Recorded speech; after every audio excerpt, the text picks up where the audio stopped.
space, the final frontier. These are the voyages, the Starship Enterprise. Its continuing mission to explore strange new worlds, to seek out new life, new civilizations. Okay, stop.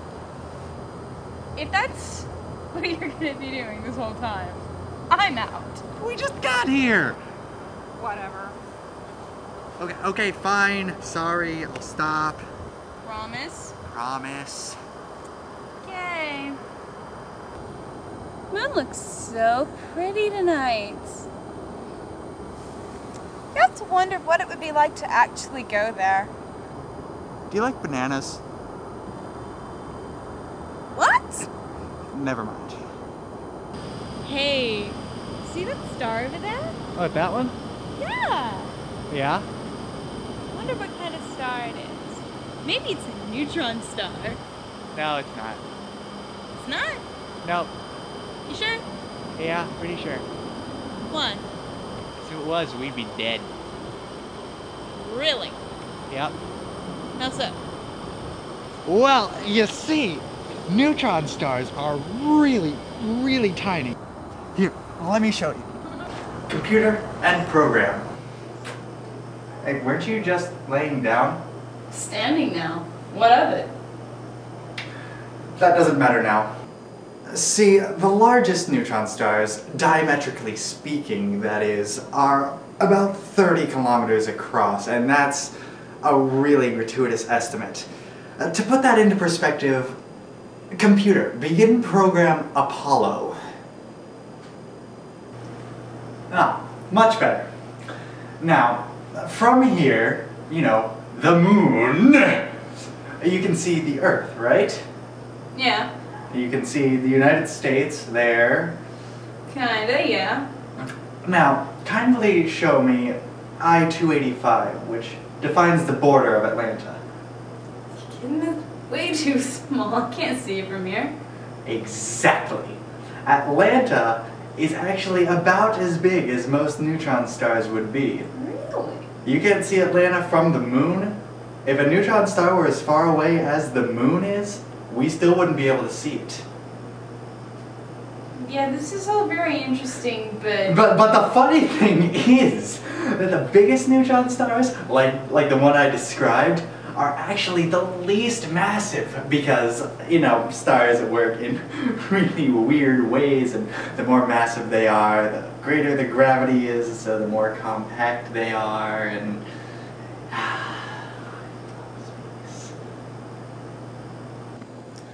Okay, so you're saying that a neutron star would crash into us before we could see it? No! See, that's actually really cool, if I may. See, if a neutron star got close enough to the Earth to have a direct gravitational effect on it, the Earth would be pulled to the neutron star and would be smashed into its surface. But the star is so dense that the Earth and everything on it would be compressed to mere centimeters on the shell of the neutron star. Ooh, fascinating. I know!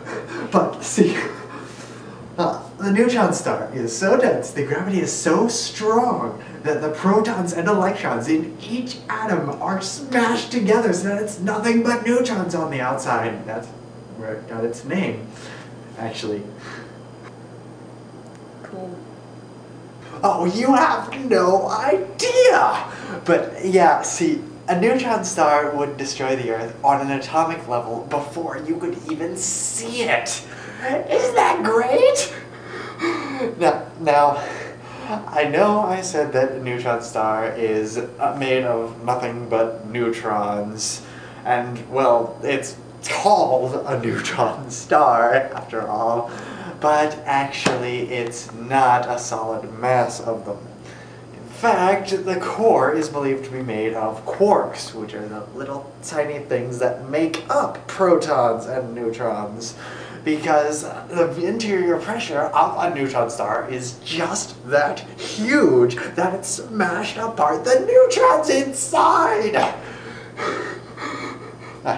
I know what you're thinking. I know what you're thinking.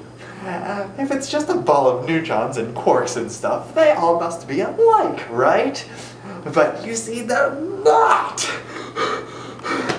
There are actually different kinds of neutron stars. Alright, so neutron stars spin really, really, really ridiculously fast. You know, on the order of dozens of times per second because of conservation of angular momentum and all that. But because of that fast spin, many give off radiation or jets at their rotational axis, usually in the form of radio waves. Now, if these jets pass across Earth, then we can detect the radiation, and we call those pulsars, because they seem to give off pulses of radio emissions. But yeah, some neutron stars are a little bit stranger in that their magnetic fields are stronger than normal. Like, way stronger.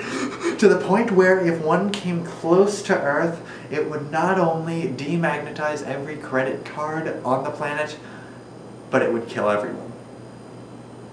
So yeah, that's fun. We call them magnetars, and they're far less common than pulsars. We've only found a few dozen so far, and they weren't even discovered until the 1970s.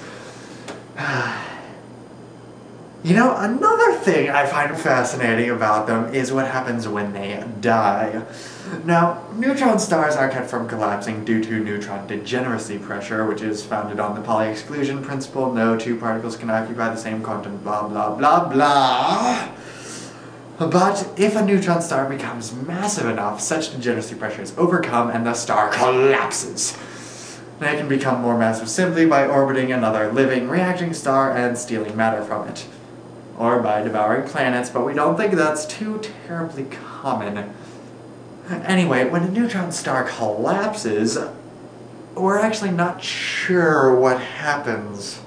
Now, one would think that because when it collapses it forms a gravitational singularity, it would become a black hole, but we're not sure that that's what happens. Some people think that it becomes a quark star, which is a mass of quarks, which we talked about earlier, if you'll remember. But there's really no evidence for or against that. We found a few stars that might be quark stars, they might not, we don't know. There are only like a dozen of them, but yeah, that's kind of interesting. So you see, it's absolutely impossible for that star to be in... Hello? Hello? Damn it!